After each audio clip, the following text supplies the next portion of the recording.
Now I'm going to turn it over to Meg Ruttan. Meg is a co-founder of ACORN, Waterloo Region ACORN, and she's on. They just had their first inaugural meeting, and she's on the executive as well for, I believe, Secretary Treasurer, or she. Or I'm the secretary. Secretary, okay. And you know, many will have known or read certainly very publicly about Meg's recent battles on the renoviction front and what she's had to go through. But she's also going to be talking a lot about ACORN, and there's probably some volunteer opportunities with ACORN. So Meg, I'll turn it over to you. Thanks for being here. Thank you, Rob. I'm just going to do a really quick introduction of myself. I'm Meg Ruttan, and I'm formerly a climate organizer, but housing and climate have always been interconnected in the work that I do. And I'm one of the co-founders of Waterloo Region ACORN, and I'm working with a team of housing advocates, including Maribel, who we've heard from, who's fantastic. I'd say we were passionate, except for the fact we're doing this for survival. Nobody's doing this because I think most of us would just like to have homes that were not under threat. This is not about passion, it's survival, at least for everybody I've spoken to, which is quite a few. And so, you know, even those of us who aren't currently facing eviction, I do hear from people who will support us, but they have really kind landlords. A third of our residents as citizens in Waterloo Region are tenants. That's not a small number. And the way the housing market is right now, we're all under threat. Everybody's under threat, especially housing being interconnected the way it is. I just want to mention too that it's really part of our local strategic plan for reducing greenhouse gas emissions.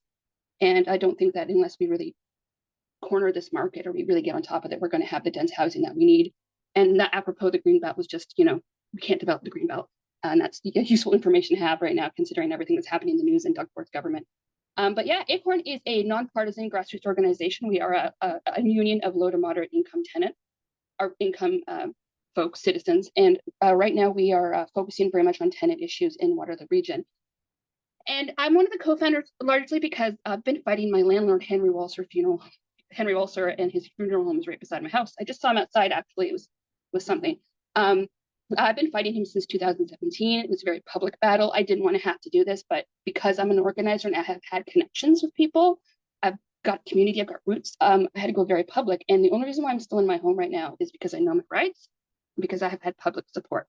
Unfortunately, the landlord law, the way that landlords work and the way that property laws are, just the infrastructure of our systems, he's still very much weighted towards him. So he got what he wanted in the end, but I'm still here and I'm still fighting for my rights. But coming out of that, it's so traumatic dealing with an eviction. I'm a climate organizer. I have a big garden in the back. He wants to put a parking lot where I live on my family's home. We lived here for 11 years now. I've lived in Waterloo Region for 15, 16 years. I'm not moving out of my community where I have people, where my family is, because the housing market is ridiculous. We can't have people doing that. That's not an option for people. And so coming out of that, my partner and I and people that we also work with, what is the best use of that trauma? What is the best use of all of these connections? Not everybody who faces what we face have those things going for them, right? So what do? We form a union, and we got connected with Waterloo Region, ACORN Canada, and we began in May. So that's what we've been doing for the whole summer. We had a great big membership drive. We've had campaigns. We had an election. Acer, they are our new chair, and Maribel's our co-chair. I'm very happy to sit in the back and take notes. But this is what we do is we are a direct action group, and we also want to have campaigns that inform policy locally. We fight for rights of low to moderate income people. And so right now, what we have going on in the region is we have a big rally tomorrow at 1 p.m. And this is not going to be the first time I mention this, in front of Kitchener City Hall. And what we want is for all the municipalities and the region as a whole to pass a renoviction bylaw. Because if you track to see how many renovictions are coming out of giant buildings that are being bought up, because these houses are financialized, they're not there for people to live in, they're there for people to make money off of. We need to actually put a stop to renovictions in the region, because it's not going to stop unless we tell it to stop, unless we make interventions. We focus on municipal issues right with our chapter, but there's an international ACORN, there's a national ACORN, there's a provincial ACORN, we all connect.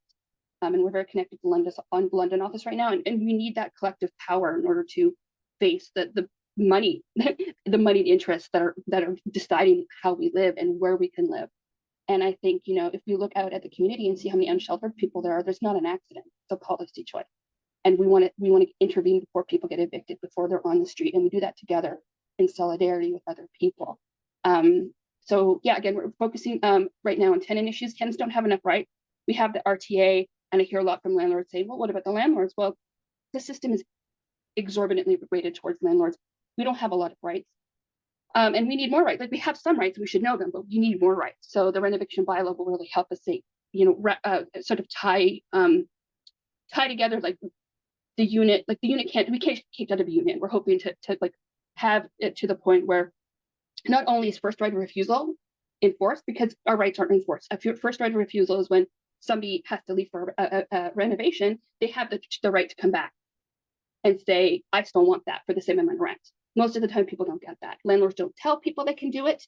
I'm not sure if the landlord knows, but they don't. If they do, they don't tell people, and the tenant themselves don't know. It would be enforcement. It would be a bylaw where we can't do it to begin with. What we're asking for also is landlord licensing, and that will mean transparency. You would know who your landlord is. Bad landlords would definitely have a paper trail going along with them, because a lot of the times you don't know who you're renting from.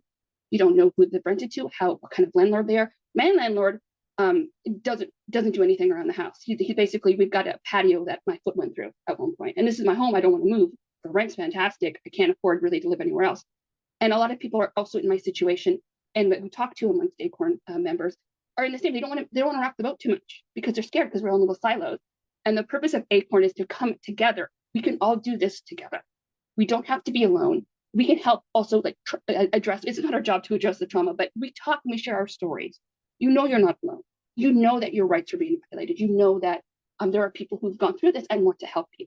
So that's a huge part of what we do, in addition to the direct action and the policy push. I mean, the city staff and the councilors write the policy. So we're really looking forward to working with them on the renoviction bylaw. Yeah, so Meg, if I could just jump in, because Brian Doucette's going to talk more on the renoviction bylaw. I was more interested in knowing, so ACORN itself, I mean, how do people become aware? Like, if you're a tenant and something's going on, and now you're suddenly faced with this renoviction situation, how does ACORN get involved to help that individual? Or, like, first of all, I guess they find out by just checking the internet or something, or doing a search. Yeah, we go through the Social Development Center. They're one of our community partners as well. So you go to the Social Development Center. We are very open about, we're very loud. So you come to us and you'd come to one of our meetings. We're going to have meetings every month, first Tuesday of every month. And Monica, who's one of our organizers, is in the chat, and probably tell us, I think it's 6:30, first Tuesday of every month. You come out, you join us. We're happy to help you. We'll act in solidarity with you. We are very community based. So you're almost like, well, you're not a representative per se, but you're there beside them to talk about what their rights are and what they can do, and also to help them put public pressure on their landlord. It's activism, and it's one person can't get the attention that a group of people can get. Right. Okay. And ACORN is nationwide, North America wide. It's North America. That we do have chapters in the U.S., but we work mostly with within Canadian ACORN, and we do have London chapters. We have a lot of Southern Ontario chapters, because that's where the density is. But we work with Canada as a whole. All right. Now, what about, and I get back to this trauma question, for people dealing with this emotionally. I know you personally experienced, no doubt, your own trauma since 2017. Dealing with the ups and downs through all of this, and the trials and tribulations. But does ACORN assist in that regard for people? We do, insofar as none of us are trained, but we understand. It's a community, right? We work together as a community. A lot of people show up and they tell their stories and they are heard. And we don't get a lot of that. There's not a lot of sympathy for tenants, I find. There's a lot of, what about the landlords? Or, you should be grateful that you got cheap rent. It's not. But I'm not talking, I'm talking about, obviously there's trauma for the individual. So, and they need help. Is it just telling their story that helps them, or, is there counseling services? We do not have any official counseling. We're grassroots nonprofit. We don't have any money for counseling, but solidarity is in itself trauma alleviating. Yeah, that helps for sure. Having other people to know that you're being supported in your efforts and you're not alone. I think that's probably one of the biggest things about ACORN. Did you want to tell us anything else about ACORN before we move on to the next speaker? We are having a rally again at 1 p.m. outside Kitchener City Hall tomorrow afternoon, and we would like everybody there. We are asking for that renoviction bylaw and the landlord licensing. Okay, thank you.